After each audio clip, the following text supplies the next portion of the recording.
Good morning, everybody. Jim Feist in Las Vegas. It's cold, Hank. It's in the 30s up here where I'm living. And how are you today? Well, I'm not used to this cold weather.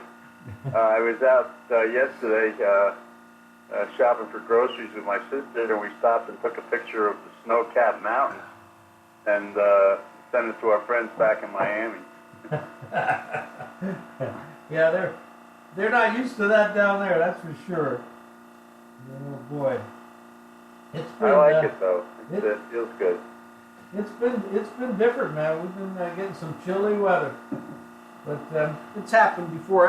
I've lived here a long time. I've actually seen the snow on the ground 8 different times, but it's been over, almost 50 years.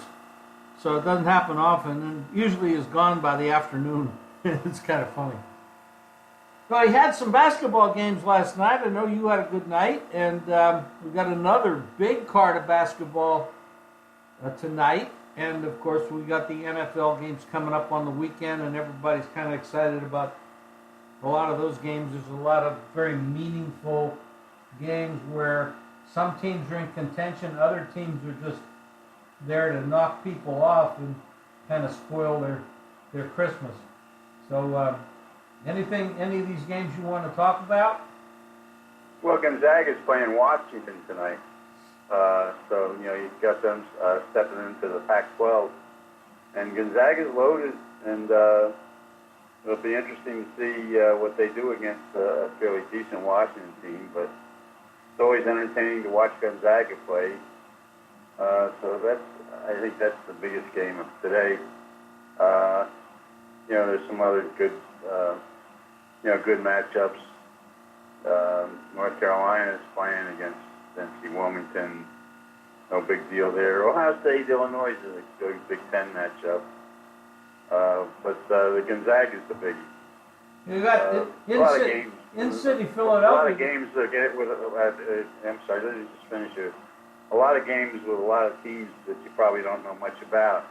Minnesota against Nebraska is a good matchup, and Tulsa against Oklahoma State. I talked to the Tulsa coach the other day. He's done a nice job with that team, and that's a big game for them in their own state. To go up against a team that's highly, a school that's highly regarded. You don't hear much about Tulsa, so that'll be an interesting game. Tulsa's a 1.5-point underdog in that game. There's an in-city rivalry going on tonight in Philadelphia. My old city, Temple at Villanova. Villanova opened a 10-point favorite. It's down to 8.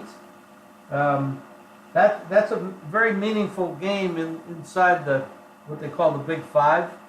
I don't think Villanova's lost a Big Five game in like 20, 25 different times. But this is Villanova's not playing as well as we remember in the past. It's a dangerous game for Villanova. They got off to a little bit of a slow start, but they've fixed it up lately and played a little bit better. So that's a big game in Philadelphia, of course. And you mentioned you got some conference games going on too, and you mentioned one of them. Another one is Ohio State at Illinois.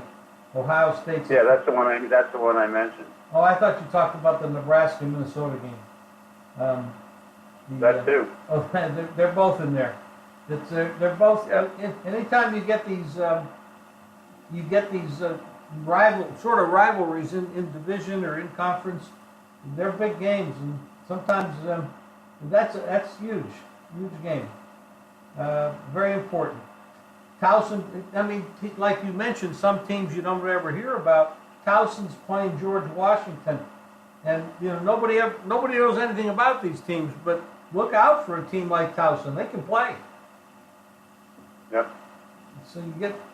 Delaware is not playing tonight. That's my team that nobody ever heard of. That's pretty good this year. In case anybody doesn't know, Delaware is a very small state on the East Coast. That has legalized sports betting. Yeah, it has for a long time. They've had, I think it was parlay card betting, wasn't it? Yeah. For a while, yeah.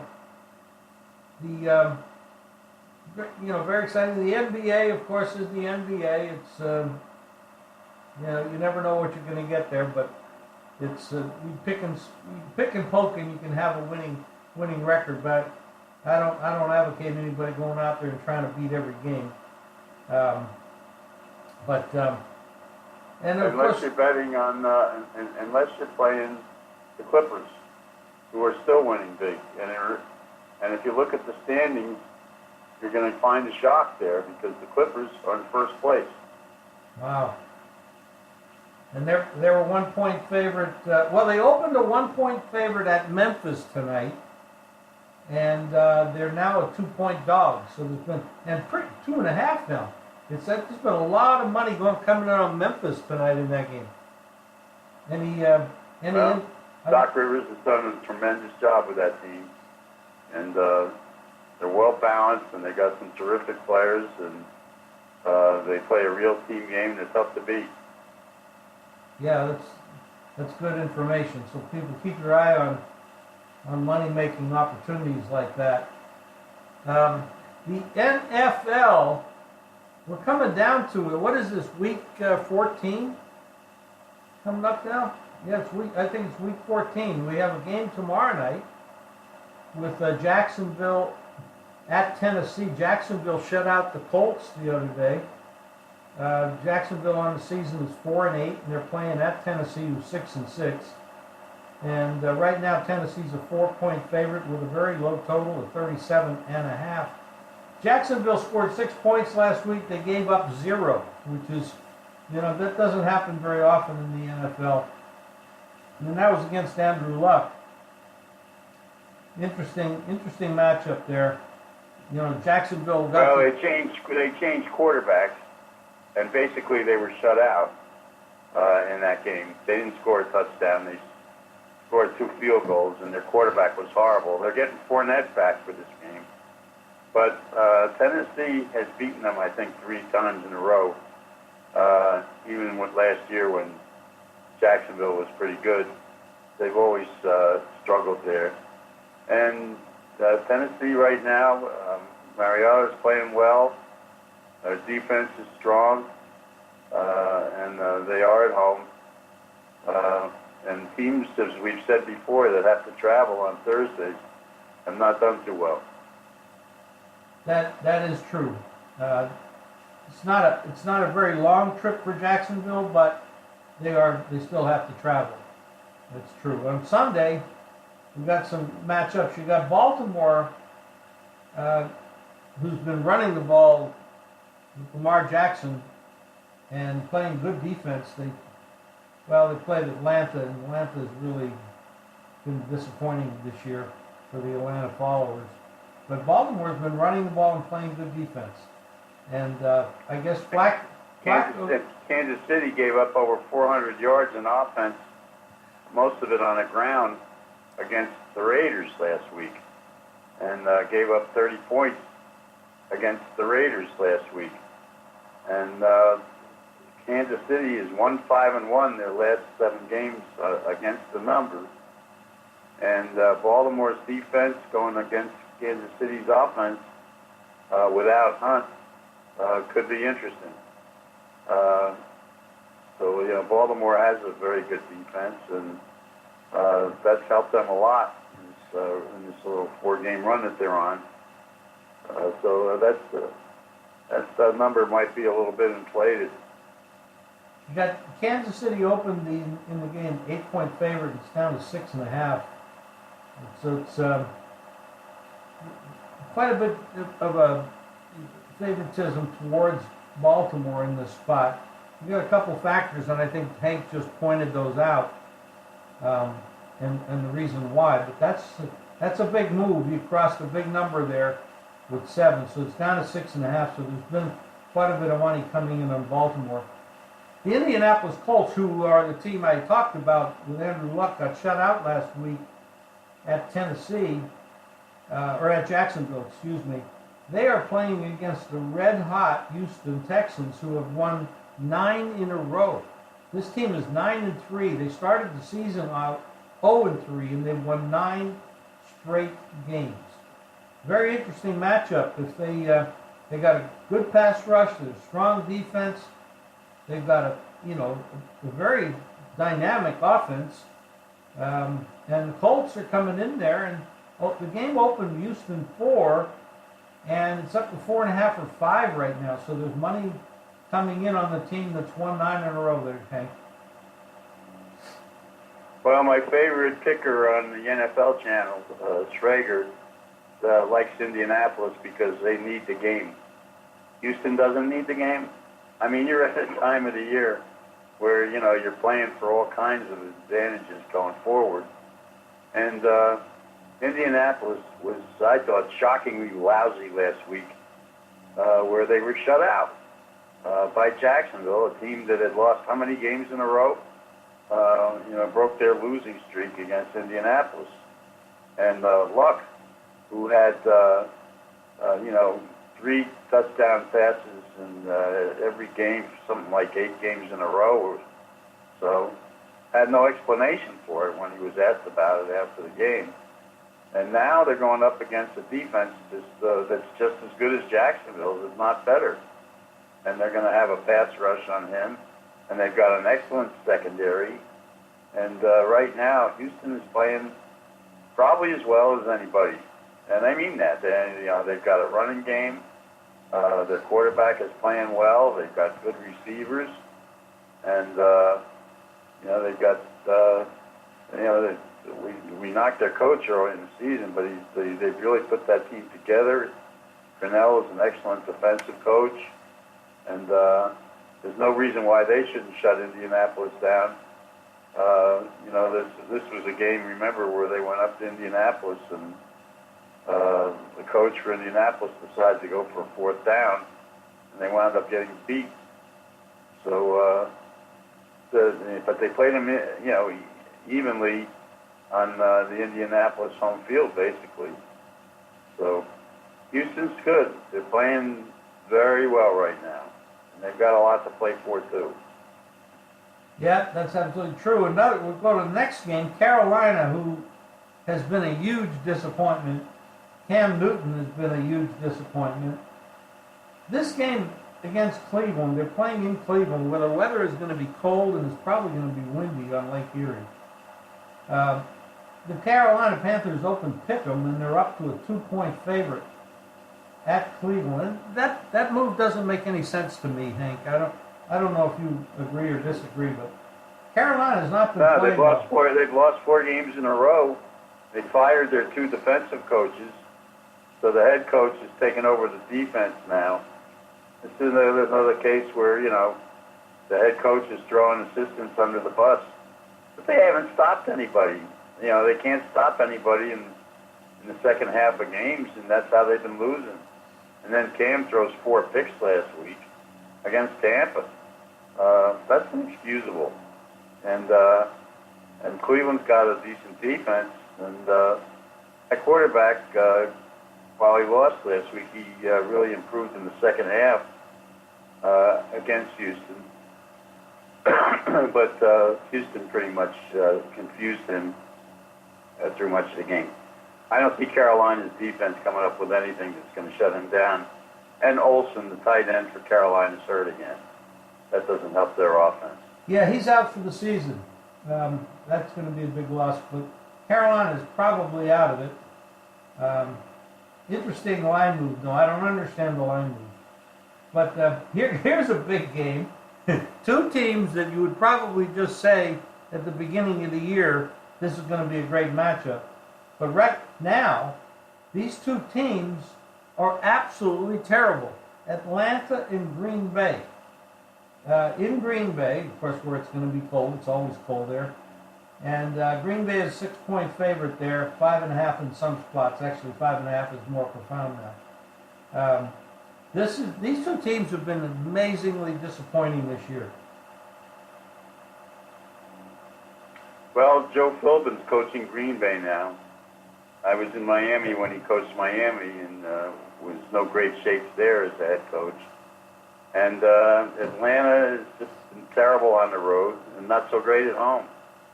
And It's hard to figure which of these two teams is worse right now. Atlanta has gotten better on defense. They've gotten some guys back, and I don't know. Green Bay's just playing terrible. You know, it's hard to project what happens when a team changes coaches like that, and they are playing at home. So Rodgers, I don't know if he's happy to see his coach go or not. You know, there's all kinds of stories out of there. But this is an Atlanta team that's going nowhere, and the Green Bay team is going nowhere. It'll be interesting to see which team has their bags packed. Well, that's definitely a game that I won't have any money on in any way, shape, or form because there's no way to read the tea leaves. You just can't. There's no way to determine. The big games right now to look at I think we ought to discuss is what the Rams are going to do in Chicago. Chicago, you got the matchup of the two great defensive players there. That'll be more interesting to watch than what happens with Chicago's quarterback coming back, Trubisky. Can the Rams play in that cold weather? You know, the Rams actually have not been a great investment lately, but last week against Detroit they came through. I think that's a fascinating matchup, and I'll tell you another game that's that people are going to want to see what happens is how Dallas is going to do against Philadelphia. I thought Philadelphia played poorly last week, despite the fact that they won, but they were going against a quarterback who everybody knows can't play. When the second tier quarterback for Philadelphia got hurt and came out of the second tier quarterback for Washington rather came out of the game. And then you got Minnesota and Seattle on Monday night. Those are the three most attractive games of the week. And I think Minnesota. Here's a team that's going from inside to outside against a team that's very hot right now. I don't like the way the Minnesota quarterback is playing, and one of his receivers is banged up. Seattle right now, they've put together a pretty good offense with the running game. They've got a young wide receiver who's really helping their quarterback, Russell Wilson. Wilson's playing a more patient game. Seattle right now is really playing great football in their home where they have a big advantage. And I don't like Minnesota's offense right now. I just don't think they're playing very well. I haven't been, they got shut down pretty good last week by New England. One from New England to Seattle. They must have a real enemy in the scheduling department. Yeah, that's about as far as you can travel and still be in the United States. Playing in New England and a Monday night game in Seattle. That's a tough road. Seattle has these three guys running the ball, and Carson and Davis and Penny, and then of course you get Russell Wilson that runs the ball occasionally, but like in the past, a lot less, but it's very effective. Matter of fact, they run the ball more often than any other team in football right now, and they've been putting up a lot of yardage. And of course, Russell is a very accurate passer. He can hit the bomb and drop a dime on you at any time. So it's been very effective. Tough team. This team opened 3. Pinnacle still's got it at 3. Most places have it at 3.5. So it's either 3 or 3.5 out there. Total is 45. Yeah, that's a very big game, and the games you talked about are the biggest games on the card. That's for sure. Anything else you'd like to add today, Hank? Just one more thing about the Seattle. That running game has opened up the passing game, and there's a young receiver there who's been playing very well. And Russell's been getting him the ball, and it's made a difference for Seattle's offense. And, Pete Carroll's really coaching them up. I think an interesting game between Philadelphia and Dallas is, which of those two receivers. The Philadelphia receiver came through last week for them, and Dallas's receiver, Cooper, has been playing well for them. So this is a matchup between those two positions. But Dallas's defense right now is playing very well. Philadelphia's secondary is still banged up. And while Philadelphia ran the ball pretty well against Washington, you know, this is a much different proposition for them. And I think Dallas right now is playing extremely well. And Philadelphia misses those coordinators who left last year, the two offensive coaches. And their offense, I think, is in deep trouble. Their quarterback is not playing all that well. He's not on the money with his passing game. Yeah, that's been true. I mean, I was a little bit impressed. I mean, they did get Sproles back last week, and he is always a big factor, and it'll take him a while to get into shape. It's a dangerous game. It's a huge game for both teams, no question. They're fighting for that division, and that's going to be a heck of a game to watch. I'm looking forward to that one. But Hank, your plays have been good, and you've been doing really well in basketball, and your plays are up there each and every day at jimfeist.com. I suggest everybody go there and look up Hank's plays, and he's been winning very consistently, and I have as well. And this week in the NFL, I think both of us are going to bounce back with a big week. Let's hope so. Okay, Hank, have a good day. Thank you for your time today. Okay, Jim. Thank you. You too, thanks. Bye.